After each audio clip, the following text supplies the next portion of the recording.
पर्यटकों को सादर नमस्कार। टारगेट में टाइगर संस्मरण यात्रा संस्मरण को सुनने वाले पर्यटकों को, यात्रियों को मेरा रमेश चंद्र मीना का सादर नमस्कार। ये पार्ट 3 है। अब तक आप सुन चुके हैं जंगल में बाघ यकायक सामने आ जाए तब आप क्या करोगे। कहा जाता है कि हम क्या करेंगे, जो करेगा वो बाघ ही करेगा। यानी बाघ अगर सामने हो तो शिकार क्या करेगा। बाघ बेशक राजा है जंगल का, वह अपनी टेरिटरी बनाता है। अगर गलती से कोई दूसरा शेर या बाघ चला आए तो घमासान होता है दोनों के बीच में। ठीक वैसे ही जैसे एक राजा दूसरे राजा अगर उसका अतिक्रमण करता है उसके क्षेत्र का, तो दोनों में युद्ध होगा। और वही होगा जो राजाओं के बीच में होता है। इसीलिए जंगल का राजा बाघ क्यों कर कहलाता है, क्योंकि उस क्षेत्र में वही रह सकता है, एक ही राजा रह सकता है। जो पराजित होगा वो भाग खड़ा होगा या मारा जाएगा। बाघ खूंखार, आदमखोर और पिंजरे में बंद बाघ, ये बाघ के 3 मोटे रूप हैं। हम सब ने चिड़ियाघर में बाघ को पिंजरे में बंद देखा है, उसकी अनुभूति। और जंगल में अगर बाघ देखा जाए, और बाघ कितना खूंखार, आदमखोर हो सकता है, ये भी हमने सुना है। और पिंजरे में बंद बाघ को भी देखा है। बाघ आपके मन में जैसा है, वो आपकी पूर्व में बनी हुई वो छवि है, जैसा कि आपने किताबों में, फोटो में, फिल्मों में, यहाँ तक कि चिड़ियाघर में देखा है। हकीकत में जब बाघ से सामना होता है तब वो अनुभूति, वो एहसास जीवंत होता है और रोंगटे खड़े हो जाते हैं, रोए रोए खड़े हो जाते हैं। वो एहसास जो जिस समय हम देख रहे होते हैं बगल से गुजरते हुए बाघ को, झपट्टा मारते हुए बाघ को, और हमारे सामने यकायक आ जाए, तब सामना होता है बाघ से हमारा जंगल में, तब हमारे रोंगटे खड़े हो जाते हैं, चमड़ी के रोए रोए खड़े हो जाते हैं। बाघ एपिसोड की तीसरी व अंतिम कड़ी सुनने जा रहे हैं। इस कड़ी में वह दृश्य है जो दिल दहला देने वाला है, और जब देखते समय पैरों नीचे की जमीन खिसकती हुई दिखाई पड़ती है। वो एहसास जब बाघ अपनी गर्दन जो ही बाईं तरफ घुमाता है और उसकी नज़र हमारी तरफ पड़ती है, उस नज़र को बयां करना आज भी, अब जब मैं बात कर रहा हूँ तो मेरे रोंगटे खड़े हुए जा रहे हैं। जबकि उस समय हम गाड़ी में थे, 4-5 लोग थे, पीछे कैंटर था, उसके पीछे गाड़ी थी। इतने सारे होने के बावजूद अकेला बाघ, यानी कि उस जंगल का राजा, जब हमारी तरफ देखता है तो क्या हाल होते हैं। यही उस राजा को, जो प्रजा राजा को देखने के लिए, या जब राजा उस कानून तोड़ने वाले को दंडित करता है तब उसका क्या हाल होता है। वही हाल जब बाघ आपको जंगल में मिल जाए और आपके बगल से गुजर जाए, तब क्या हाल होगा। बाघ यात्रा संस्मरण पर आपकी प्रतिक्रिया का इंतजार रहेगा। और अब आप सुनने जा रहे हैं शेष भाग टारगेट में टाइगर का। टारगेट में टाइगर की तीसरी व अंतिम कड़ी। जंगल का कानून बनना आज की घटना है, जबकि प्रकृति किस तरह से सदियों से सामंजस्य बिठाती रही है कि जंगल जीवन आबाद चलता आ रहा है। इस संतुलन को कथित आधुनिकता ने चौपट कर दिया है। हम ठहरे विकासवादी, जो इस संतुलन को बिगाड़ने पर तुले हुए हैं। इसी का परिणाम है ये अभयारण्य। अभयारण्य क्यों कर बने? क्योंकि आज से 50-100 साल पहले अभयारण्य के बारे में सोचा भी नहीं जा सकता था। प्राकृतिक रूप से जंगल में रहा करते थे। आज सरकारें अभयारण्य बनाती है, टेरिटरी बनाती है, और उस टेरिटरी को फिर उस जंगल का राजा अपनी टेरिटरी घोषित करता है। इस पर विचार किया जाना चाहिए। गाइड सही कहता है, ये जंगल भी बाघ के डर से ही बचे हुए हैं श्रीमान। हमारे बीच में जंगल से गुजरते हुए, जंगल से लौटते हुए बीच में इसी तरह की बातें होती है, जो एक तरह से टिप्पणी होती है सरकारों की पॉलिसियों की या जंगल विभाग की। हकीकत यह है कि जंगल भक्षियों से जानवरों को बचाने के लिए ये उपक्रम करने पड़ रहे हैं। और ये तमाशा क्या है? तमाशा क्यों कर कहा? सरकार ने जंगल बचाने के बहाने एक बड़ा सर्कस नहीं खोल दिया है? यकायक ये सवाल मेरे दिमाग में कौन उठता है।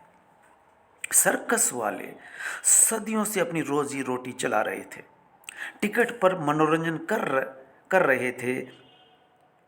हमारा सबका आम आदमी शेर वगैरह सर्कस में देख लिया करते थे। वन्य जीव रक्षा के नाम पर सर्कस बंद कर दिए और ये अभयारण्य खोल दिए गए। सर्कस किस बिना पर बंद किए गए, ये एक बहस का विषय हो सकता है। ये बौद्धिक बहस का विषय हो सकता है कि जंगल में रहने वाला कोई भी जीव आज़ादी से रह सकता है। बंदर का खेल हो या सांप सपेरों का खेल हो, या फिर सर्कस में जिन जानवरों को हम देखा करते थे वो अब दुर्लभ, कानूनन जुर्म घोषित कर दिया गया और अभयारण्य उन्हीं की कीमत पर बने हैं। यहाँ पैसे वाले उसी बंद किए सर्कस को नहीं देख रहे हैं। सवाल ये उठता है, बुद्धिजीवी होने की भी मुसीबत है। बहस है कि जंगल में होते हुए भी ठहरने का नाम ही नहीं ले रही है। और तभी सामने 3-4 कैंटर और 2-4 जिप्सियाँ खड़ी नजर आती है। गाइड चौंक कर बोला, वो देखो पेड़ों के पीछे चली जा रही है। चली जा रही है? मेरे कान खड़े होते हैं। इसने कैसे पहचान लिया कि चला जा रहा है या चली जा रही है? नरेंद्र भी उंगली ऊंची करते हुए दिखाता है। मैं कुछ मिनट तक देखता रहा पर कुछ दिखाई नहीं दिया। थोड़ी देर बाद हल्की सी झलक दिखती है। अब मैं उसे पेड़ों की ओट से छुपते हुए चलते हुए देख पा रहा हूँ। गाड़ी धीमी गति से चलाई जाने लगी है और खड़े कैंटरों से आगे लेकर एक जगह बंद कर दी जाती है। अब मुझे भी उत्सुकता हो उठती है। तभी पीछे के कैंटर से आवाज़ आई, हम तो यहाँ 1 घंटे से इसे देख रहे हैं, वो यहीं बराबर बनी हुई है। मैं बोल पड़ा, लो ये हुई ना बात कि हम वहाँ बैठे झक मारते रहे और नाटक का सारा मंचन इधर चलता रहा। अब गाइड के खिसियाने की बारी थी, क्योंकि मेरे बार बार कहने पर, बार बार ये हवाला देने पर कि शेर टाइगर की पूंछ ही सही, उसका पिछवाड़ा ही सही हमें दिखाई दे गया। अब अगवाड़े देखने के लिए हम सारा दिन यहाँ नहीं गुजार सकते। अब जंगल से गुजरते हुए जंगल के दीदार कर लिए जाए। तब बहुत कुछ कहने के बाद गाइड गाड़ी को आगे बढ़ाता है और ये सोचते हुए कि अब आज हमें बाघ पुनः दिखाई नहीं देगा। और यहाँ ऐसा हुआ, जो कि मेरे बार बार कहने के बावजूद जगह से टल नहीं रहा था। रोमांचित कर देने वाला पल जैसे ठहर जाता है, वैसे ही जैसे समय भी कुछ देर के लिए ठिठक गया हो। शब्दों पर गौर कीजिए, समय भी जैसे ठिठक कर ठहर गया हो। जब हम वहाँ ठहरते हैं और बाघ को वहाँ अटखेलियाँ करता हुआ देखते हैं। वहाँ शख्स सांसों को आते जाते सुन रहा हो, धड़कन भी ठहर गई हो। डर जैसे सबके सामने साक्षात आकर खड़ा हो गया हो। हवा भी जैसे मंद हो चली हो। जब बगेरा मस्त चाल से चलकर नाला पार करते हुए हमारी तरफ आने लगता है, वह पल दुर्लभ ही कहा जा सकता है। वह हमें देखकर भी अनदेखा कर देता है। अरे यह क्या, वह तो अब हमारी तरफ ही आ रहा है। हम सबकी सांसें लगभग ठहर जाती है, सांस अवरुद्ध होने लगती है, सांस गले में फंसती हुई दिखाई पड़ती है। वह एकदम हमारे सामने कोई 12 फीट की दूरी से गुजर जाता है। एक बार, हाँ एक बार उसने गर्दन को मोड़कर हमारी तरफ किया। मैंने देखा कि वह अपना मुंह खोलकर गुर्राता है। उसकी गुर्राहट, वह फिर सामने देखते हुए धीमी चाल से आगे बढ़ता चला जाता है। कुछ देर में वह पहाड़ी की ऊंचाई की तरफ बढ़ता हुआ हमारी आंखों से ओझल हो जाता है। हम कुछ देर के लिए संज्ञा शून्य यानी जड़वत हो फ्रीज हो जाते हैं। कुछ देर के लिए हम सबकी, जिसे बोलती बंद होना कहते हैं, पहली बार एहसास होता है कि बोलती बंद होना मुहावरा हम अक्सर उपयोग में लेते हैं। बातचीत में कह देते हैं। आज उस वक़्त जब बाघ हमारी तरफ मुड़ करके देखता है, जब सबकी बोलती बंद हो जाती है, उस समय मेरे समझ में ठीक से आ गया वो मुहावरे का अर्थ कि बोलती बंद होने का मतलब क्या होता है। ये सब क्या और कैसे हुआ, जैसा मसला ही नहीं रह जाता है। हमारे सामने वो घटित होता है जिसकी कल्पना किसी ने भी नहीं की होती है। जब उसने गर्दन मोड़कर हमारी तरफ निगाह उठाकर देखा, उस समय हमारी क्या हालत हुई। जब उसने गर्दन मोड़कर तनिक हमारी तरफ देखा, निगाह उठाकर देखा, उस समय हमारी क्या हालत हुई, उसे बयां करना कितना मुश्किल है। हूबहू वैसे के वैसे कैसा महसूस किया अलग अलग लोगों ने। ड्राइवर बोल पड़ा, मुझे लगा सर कि अब खैर नहीं है। मैं भी गहरे तक डर से रोमांचित हो उठता हूँ। जंगल के राजा का यूं सामने पाकर एक अलग ही अनुभूति हो रही होती है। ड्राइवर ने स्पष्ट किया, मैं यहाँ बहुत कम आता हूँ सर, और ऐसे आमने सामने के वाक़ये कम ही हुआ करते हैं। इस तरह एकदम सामने से गुजरना तो मैं पहली बार देख रहा हूँ।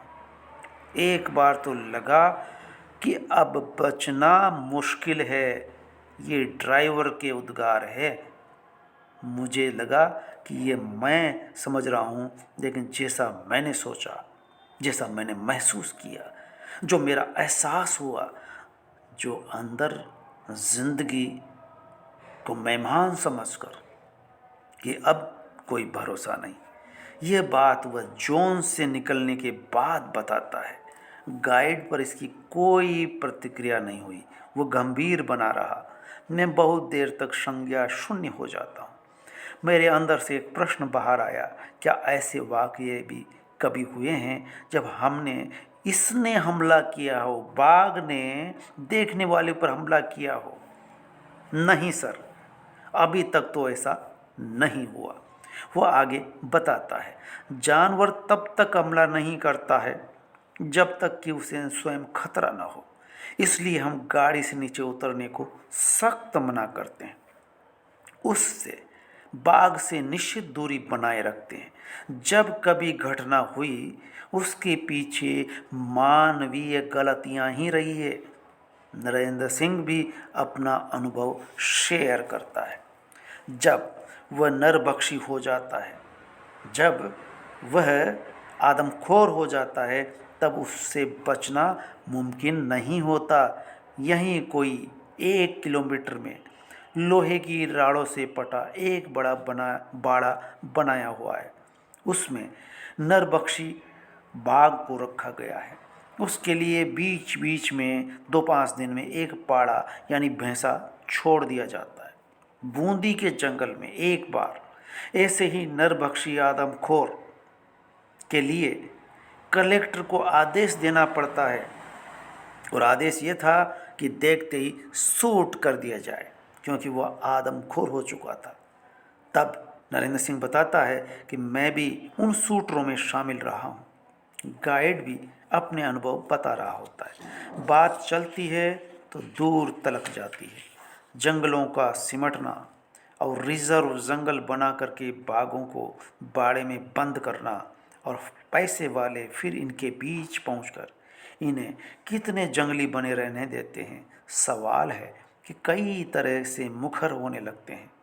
सवाल है कि उठने लगते हैं कई तरह से। हम नीरव शांत जंगल की शांति नहीं भंग कर रहे हैं। वैसे भी शेर या बाघ कितने बचे हैं से मतलब स्वभाव से भी वो कहाँ जंगली रह गए हैं। बिल्ली कुत्ते सी हालत नहीं हो गई है। वह गुजर जाता है और सर्कस के शेर की भांति देखते हुए हम सुरक्षित महसूस करते हैं। हम बेशक सुरक्षित महसूस कर रहे हैं। गाइड बताता है कि उसे कोई डर नहीं लगा। उसे पूरा विश्वास था कि ये बाघ गुजर जाएगा, हमला नहीं करेगा। वह भी ऐसे देखकर अनदेखा किया गुजर जाया करता है जैसे आदमी का उसके आसपास होना कोई मायने नहीं रह गए। उसके लिए ये रोज़मर्रा की चीज़ें हो चली है। हर सुबह और दोपहर ये मजमा लगा करता है। सरकार ने इससे भी कमाई का जरिया निकाल लिया होता है। धन्यवाद। ये था टारगेट में टाइगर का अंतिम एपिसोड। आपकी टिप्पणी आएगी, अवश्य आएगी। अगर आप वन्य जीव प्रेमी हैं या प्रकृति प्रेमी हैं तो अवश्य सोचने पर मजबूर होंगे सर्कस बनाम अभयारण्य। ये टाइटल तीनों एपिसोड को सुनाने के बाद मेरे जहन में उठाए। हम सब का दायित्व बनता है। DFO जंगल अधिकारी इनकी रक्षा के लिए मुस्तैद रहते हैं, लेकिन कुछ सवाल है बौद्धिक या कहें कि खोजी पत्रकारों को इस तरह के सवालों से मुठभेड़ करनी चाहिए।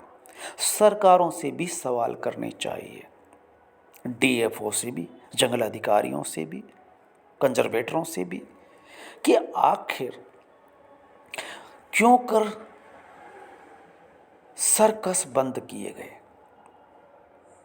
या फिर अभयारण्यों में बढ़ती भीड़ पर्यटकों की जिससे सरकारें टिकट लगा करके इनकम कर रही है, क्या ये उन वन्य प्राणियों की आज़ादी में खलल नहीं है? हम इनको कुत्ते बिल्लियों के मानक मान करके देख पा रहे हैं। अब सोचिए कि बाघ ने हमारी तरफ देखा, मुड़कर देखा, गनीमत को सीधा चला गया। अगर वो मुड़ करके बाय द वे छलांग मार के, झपट्टा मार के अगर हमारी जिप्सी पे आ जाता, तब वहीं राम नाम सत्य होना तय था। लेकिन गाइड दूसरी बात कहता है। गाइड कह रहा है कि मानवीय गलतियां होने पर वो जब असुरक्षित महसूस करता है, जब वो दबीचे में आता है, तब वो हमला करता है। और जैसा कि नरेंद्र सिंह बताते हैं कि जब वो आदमखोर हो जाता है, जब आदमी का खून उसकी दाढ़ों में लग जाता है, तब वो आदमी का शिकार करता है। जब तक वो जंगल में है और जंगल में पर्याप्त हिरण, शावक, सांभर है, वो उनका शिकार करता रहता है। कई बार आपने सुना होगा, अखबारों में पढ़ा होगा कि हाथी गांव की तरफ बढ़ रहे हैं, गांव पर हमला कर रहे हैं। क्यों? क्योंकि उनके लिए जो जंगल था सुरक्षित, बढ़ती हुई आबादी जंगलों की तरफ बढ़ रही है। जंगल में भी बस्तियां पहुंच रही है। जहां जानवर आबाद आज़ादी के साथ रहा करते थे, वहां तक भी जब आदमी पहुंच जाता है, तब जंगली जानवरों का आदमखोर होना गलत तो नहीं है। जब सरकारें इतनी पॉलिसियां बनाती है कि अभयारण्य बनाती है, बनाना मजबूरी भी हो गया है, तब ये सवाल उठता है कि मनुष्यों की जो बढ़ती हुई जनसंख्या है, जनसंख्या विस्फोट है, इस पर क्यों कर रोक नहीं लगाई जाती। दूसरा सवाल, यूरोप के हर देश की आबादी 30, 40, 50 साल पहले जितनी थी उतनी ही आज है। और 50, 60 साल पहले जब देश आज़ाद हुआ था, भारत देश की आबादी 40 करोड़ के आसपास थी। हम लगातार बढ़ रहे हैं, जनसंख्या विस्फोट हो रहा है, और जनसंख्या विस्फोट होते होते हम 140 करोड़ हो गए। परिणाम, जंगल के बाघ, शेर, गिद्ध जो अब दिखाई नहीं देते हैं, शेर लुप्त प्राय प्राणी हो चला है। ऐसे न जाने कितने जानवर, वन्य जीव खत्म हो चुके हैं, न जाने कितने पेड़ पौधे खत्म प्राय है। ये प्रक्रिया जारी है, इसलिए कि हम जो विकास कर रहे हैं, कथित जो जंगल की कीमत पर, पर्यावरण की कीमत पर हो रहा है, और इसका अगली पीढ़ी को भोगना ही पड़ेगा। धन्यवाद। आपको कैसा लगा? आपकी राय का